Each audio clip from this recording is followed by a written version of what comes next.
Ito ang Presidential Broadcast Service. Radyo Pilipinas. Radyo Publiko ng Bagong Pilipinas para sa Bagong Pilipino. Naghahatid ng mahahalagang balita at impormasyon na guugnay ng pamahalaan sa sambayanan. Tulay sa himpapawid ng serbisyo publiko. Radyo Pilipinas. Radyo Publiko. Ang boses ng Pangulo. Sa Iloilo, Radyo Pilipinas. 585 AM. Oras sa Radyo Pilipinas, alas 4:11 sa hapon. Gikan sa hulog balitaan sa PBS, Radyo Pilipinas, Iloilo. Gintikot sa bukas na pwersa sa News and Public Affairs Division. Mga pagsaysay sa mga hitabo o aksyon, mga pananawan, kang desisyon, mga hibubunod sa napituhan na sektor, mga tanagpong ng balita, diri sa Iloilo, at mga bahin sa kabisayan na katungdan. Mga balita na natikot sa sunod sa naligan ng 24 oras. Inyong mapatigan sa Headliners Drops. Kagkaroon, yari ang inyong PBS UC.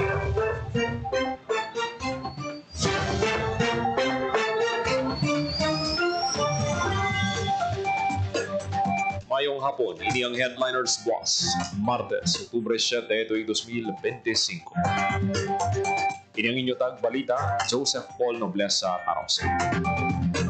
Kagkaroon sa mga Pangulong dinalaan. Justice Secretary Remulla ginappoint ni PBBM nga bag-o nga ombudsman. Staff ng DSWD Field Office 6 para ng pagpanagdag ng hot meal sa mga apektado nga pamilya sa Linog sa Cebu pinagi sa mobile kitchen. Kapulisan sa Western Visayas magapadala ang blood supply sa Cebu.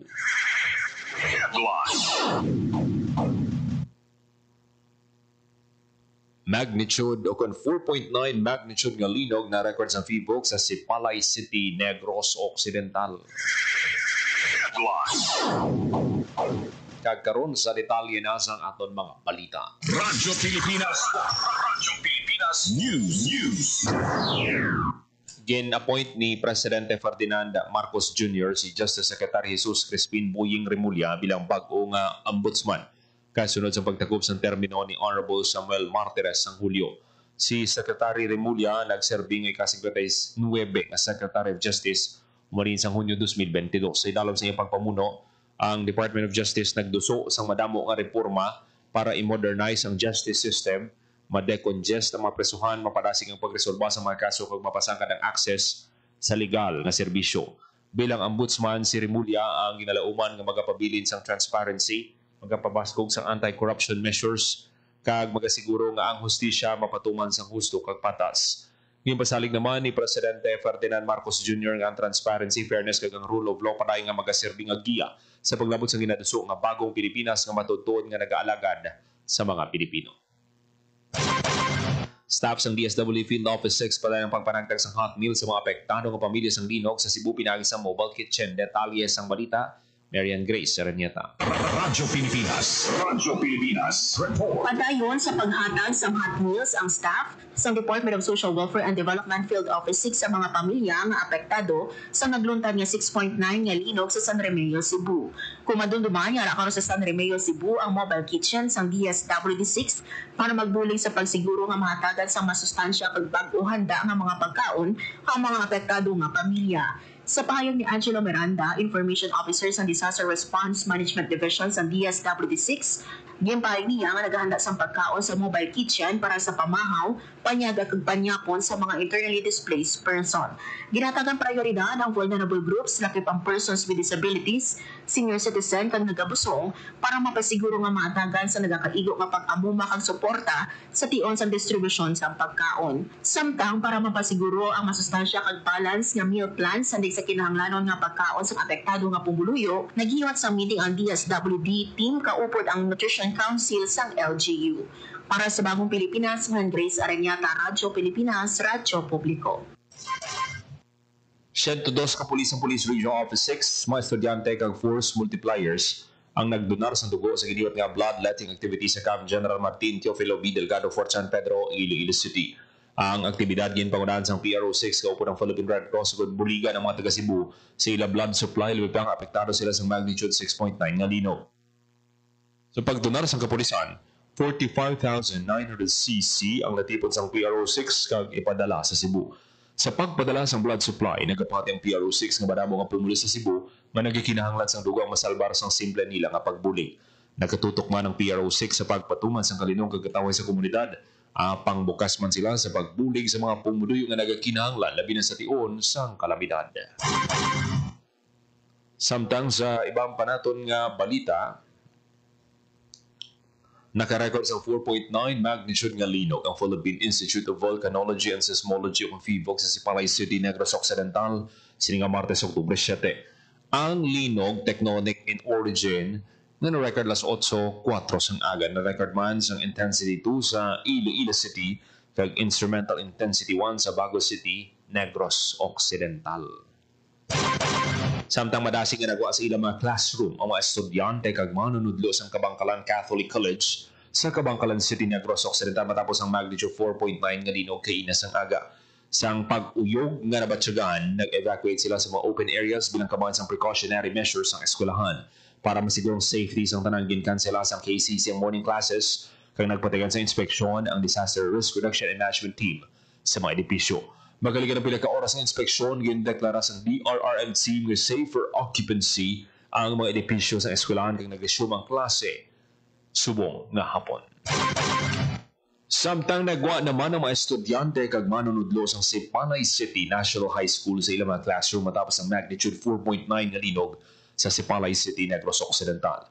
Makita sa mga litrato nga nag-duck, cover and hold ang mga estudyante kag mga manunudlo kay ilan natunan sa earthquake drill. Matapos ang pag-uyog, nagbalik sa ilang mga classroom ang mga estudyante apang ginpanugyanan ang sila sa mga manunudlo nga magpabilin nga alerto. Wala naman sa record nga kalitan ang SCNHS sa nagluntad nga linog. Nag-vacate naman ang mga estudyante sa FINMA UI sa ilang mga lutkasihan ngayon sa Tantequan Building sa Corregem sa Mapa Streets, Iloilo City. Ang DDW Building may 4 ka panalgan kag FINMA UI nag-occupar sa 2nd, 3rd, 4th floor bilang ilang classrooms. Nabatyagan ang linog mga alas 8:04 kaina sang aga.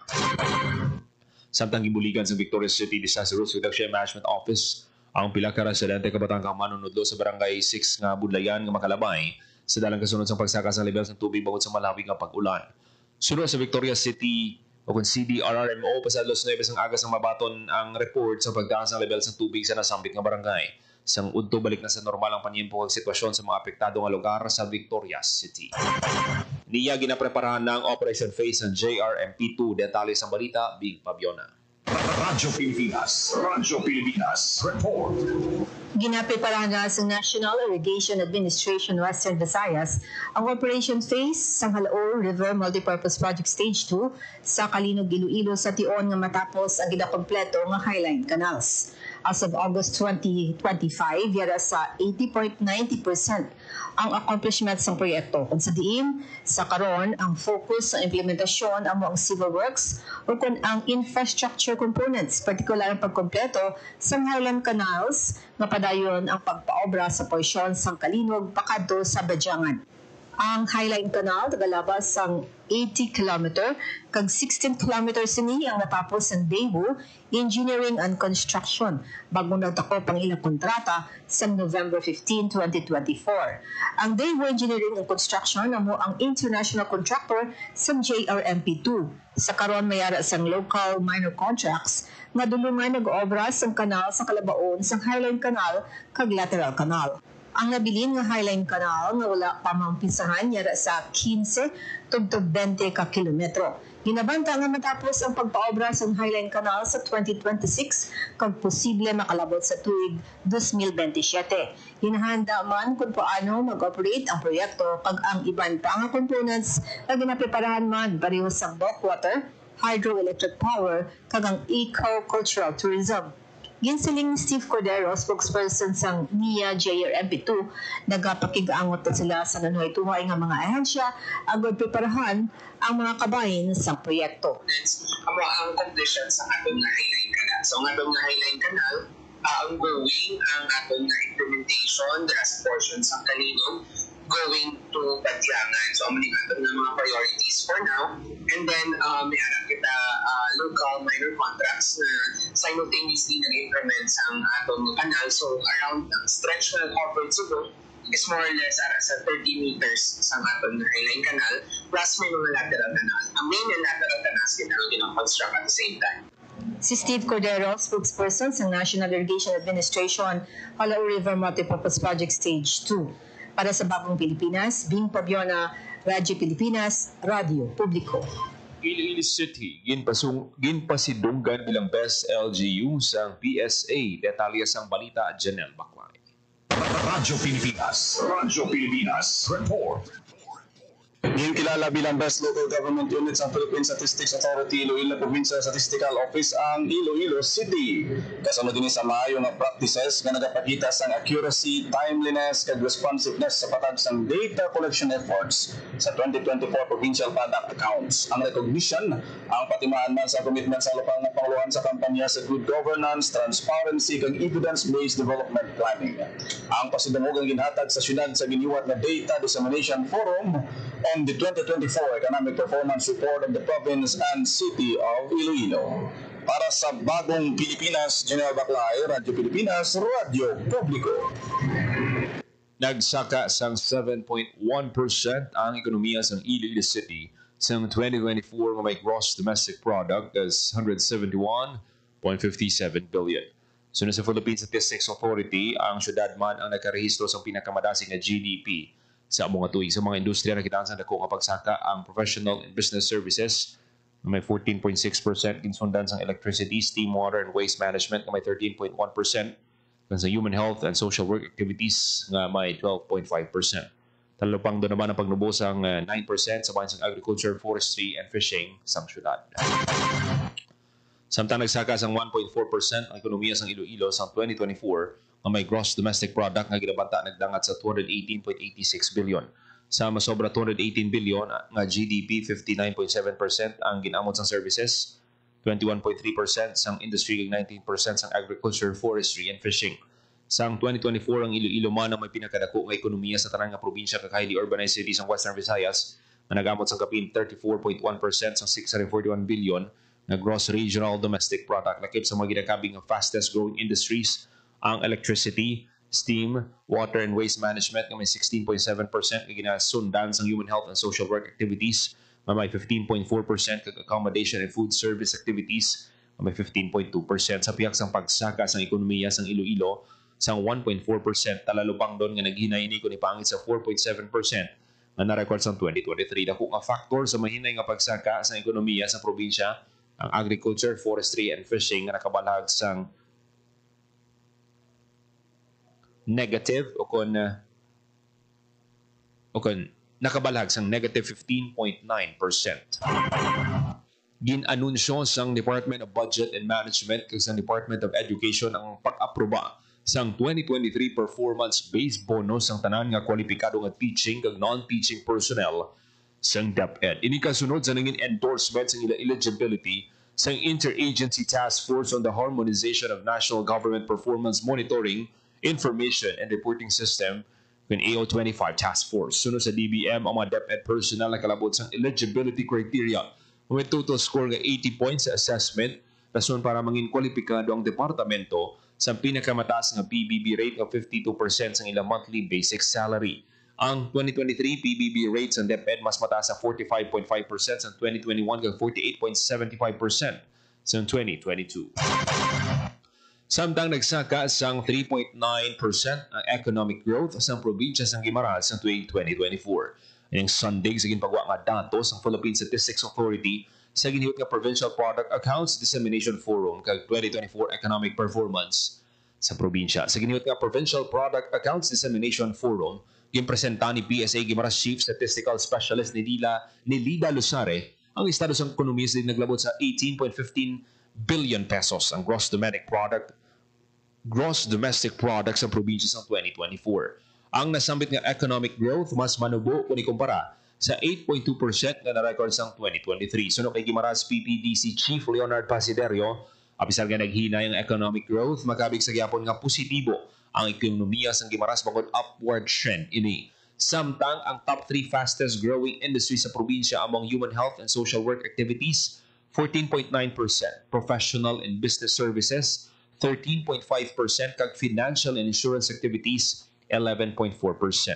Ang provincial product accounts ug PPA sa kamekanismo sang PSA agud matipon ang gross domestic product sa mga probinsya kag highly urbanized cities. Nagaserbi man ini nga balasihan sa mga local government units sa paghuman sa mga pulisa agud magsanyog pa ang ila ekonomiya. Numero sang Level 2 adolescent health-friendly facility sa probinsya sang Iloilo, yara na sa pulo. Detalye sang balita, Marian Grace Araniata. Radyo Pilipinas. Radyo Pilipinas. Yara na sa pulo kapasilidad sa probinsya sang Iloilo ang Level 2 Adolescent Friendly Health Facility. Sa datos sang Iloilo Provincial Health Office, sa pulo nga pasilidad, siyam ang Rural Health Unit kag isa ang hospital. Ang mga accredited sa Level 2 nga Adolescent Friendly Health Facility among RHU sang Mina sang 2018, Carles kag Dueña sang 2023, Concepcion, Batad, Gimbal kag Alyosan District Hospital sang 2024, kag sang 2025 ang Pototan, Pasig kag sang Damlaglang ang San Enrique. Pahayag ni Dr. Roddy Labis, Head sa Health Service Delivery Division sa Iloilo PHO, nga kung Level 2 Adolescent Friendly Health Facility, mas specialized ang services na ginatanyag lakip ang medical management, kag referral para sa sexually transmitted infections, mental health ug iban pa, kag may anak sa designated rooms bilang clinic kag may peer education programs nga may partner youth o peer educators. Ang iba naman yung RHU kag ospital sa probinsya ang yara sa Level 1. Para sa Bagong Pilipinas, Marian Grace Araniata, Radyo Pilipinas, Radyo Publiko. Heavy traffic mabatsagan sa porsyon sa gina-repair nga Halandoni flyover. Detalye sang balita, Janelle Baclay. Radyo Pilipinas. Radyo Pilipinas. Report. Yara sa one lane lang ang ginapagyan nga bahin sa Halandoni flyover sa mga motorista. Gani padayon na batsagan ang bugat nga sa Management Office mangita sa alternatibong alagyan para sa mga pribado nga salakyan agud hindi mahulan sa pagpugok sang trapiko labi na kung peak hours. Sa karon yara na sa ika-17 nga adlaw ang temporaryo nga pagsirado sa porsyon sang General Luna Halandoni flyover bangod sang repair na ginaobra sang DPWH. Kinapangabay ang tanan nga magkooperar samtang ongoing ang rehabilitation at alana sa bulan sang Nobyembre ginalanguman nga mahuman ang proyekto. Para sa Bagong Pilipinas, Janelle Baclay, Radyo Pilipinas, Radyo Publiko. Padayon nga ginakayo ang overpass nga nahamtang sa diversion road sa distrito sa Mandurriao.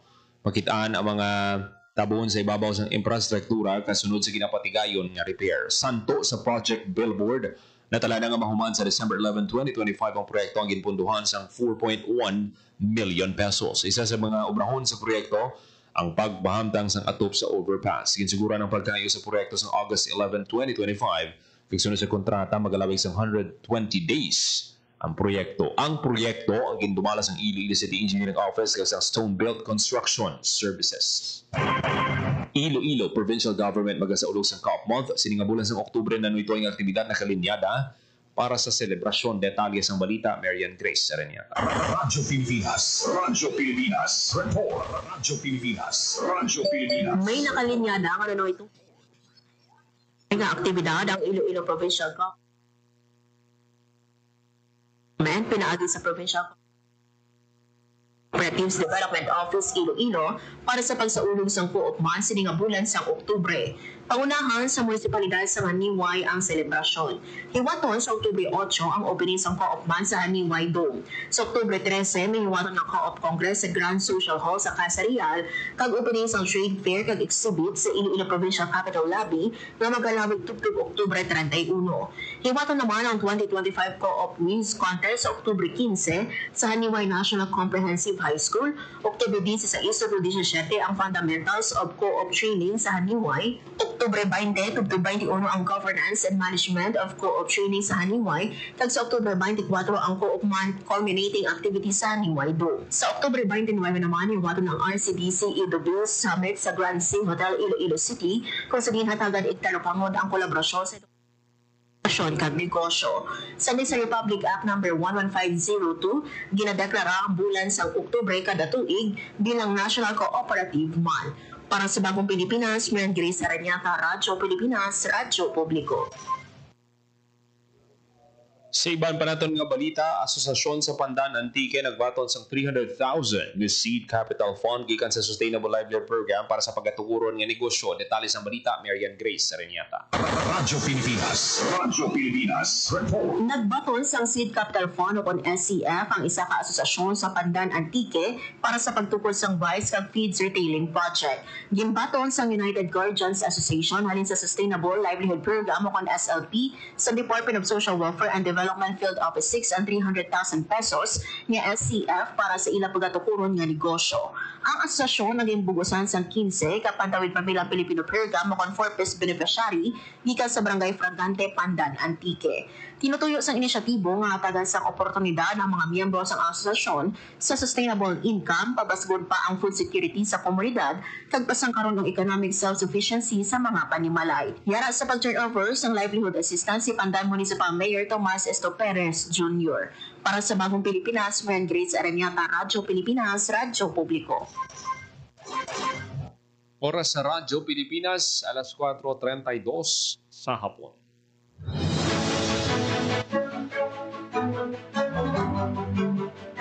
Kagamihan to manatipon nga balita sa PBS Radyo Pilipinas Iloilo News Team, Martes, Oktubre 7, tuwing 2025. Ininyo tang balita, Joseph Paul Noblesa, Arosa. Ang inyong tulay sa himpapawid ng serbisyo publiko, ang Presidential Broadcast Service, Radyo Pilipinas, Radyo Publiko. Radyo Pilipinas.